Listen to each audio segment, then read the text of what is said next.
Hi everyone. I was super excited to receive the speech topic for this week because I am actually currently filming this while I am in Washington, D.C. I'm here visiting my sister with my family, so it's really cool to be able to talk about it while I'm actually here. As we know, everyone loves vacation, especially with those that we love most, our cherished family and friends. So as I said, I'm here visiting my sister with my entire family, so it's just been a really good experience. I think I'm very credible to speak about Washington, D.C. in particular because I'm actually here and everything that I'm talking about I've seen within the past week.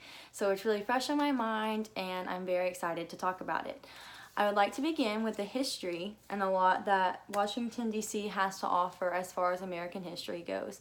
So this is actually a picture of the National Mall, which is located in Washington, D.C., and it's home to a lot of the different memorials and monuments that it has to offer. So like the big tall one in the back, that's Washington Monument, and then this one here is the Lincoln Memorial, which he's actually like sitting in the chair, and that's the reflective pool. And there's countless others along the way. There's one that memorializes MLK Jr., there's one for FDR, there's one for the Korean and Vietnam War, and it's just been a really cool experience to be able to see all those because you learn about it in class, but to actually see it memorialized is a whole different thing. So that's probably been one of my favorite parts about visiting DC. According to Just Fun Facts, 24 million people visit the National Mall each year. So as you can imagine, it's been very crowded, but I can't blame everyone because it's just such a cool experience to see everything. We also visited Capitol Hill, so that has the U.S. Capitol, the Supreme Court, and the Library of Congress. So it also has a lot of American history because it's a lot of the buildings that this country was built upon. And so at the Library of Congress, we actually got to get our own library cards and walk and see the books because if you just go to the museum, you can't really actually like go see the books, but we got a library card, so we were able to actually look at them and hold them and turn the pages for ourselves. It was really cool. I actually found a book. It was called Little Towns of Texas, and it had my hometown in it. So it was really cool. It was really personal, and just to think that my tiny hometown could be found, information about it could be found in the Library of Congress was really exciting. Next, I would like to talk about the different museums that Washington, D.C. has to offer. So while it does have a lot of American history, it also has a lot of different things. So like this here is a picture of the Smithsonian Natural History Museum that we visited. So it has everything natural. It has mammals exhibit, it has a fossil exhibit, it has gems, has rocks, it has about different diseases that have plagued our world. And so it was really cool. It has everything that you could ever imagine. We also visited the Holocaust Memorial Museum. That one was really cool because it does have some American history, but they had so much information. They had pictures of people, they had videos of the containment camps and the gassing camps, and they had models of the gas chambers. And while it was very sad, it was really cool to see that firsthand. They also had some stuff that they recovered from the camps, so different like pieces of jewelry or special little pocket watches that people had held on to for hope during those times. So it's really cool to see all those different items.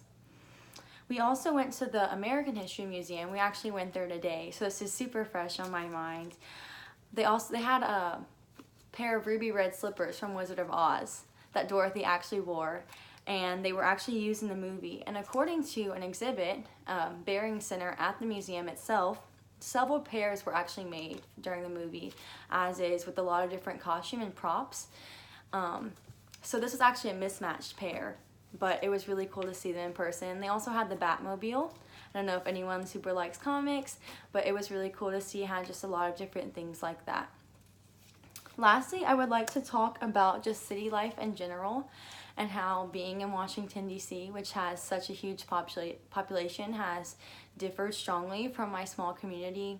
So growing up in the small town of Corn City, I'm not used to the traffic, I'm not used to so many people, and so it was a big turnaround for me to go from such a small place to such a large place, but it was really cool because you're open to a lot of different groups of people that I'm not completely familiar with, and just the amount of people. And with that comes the different modes of transportation. So with so many people, you have to have different ways to get around. For example, Metro Rail, that's here in Washington, D.C., serves a population of 4 million, according to the Metro website.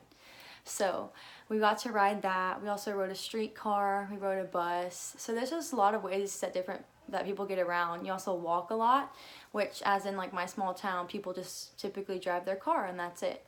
So it was really cool to see how, since the population is so large, you have to turn to different modes of transportation rather than just a car. And although it can be confusing at first to figure out the system, like my family got lost a few times, it is definitely worth it to get around. So in conclusion, Washington, D.C. is an amazing place to go because it has so much American history, it has different museums to expand your knowledge on a variety of topics, and it gives you good exposure to what life is like in the city. I strongly urge you to visit whatever place you've been wanting to, whether it's Washington, D.C. or not. If you have some place that you've always wanted to go for it because it's a once-in-a-lifetime experience. As I said before, I'm having an amazing time here, and I'm so glad that I got to visit this beautiful, amazing city that is Washington, D.C.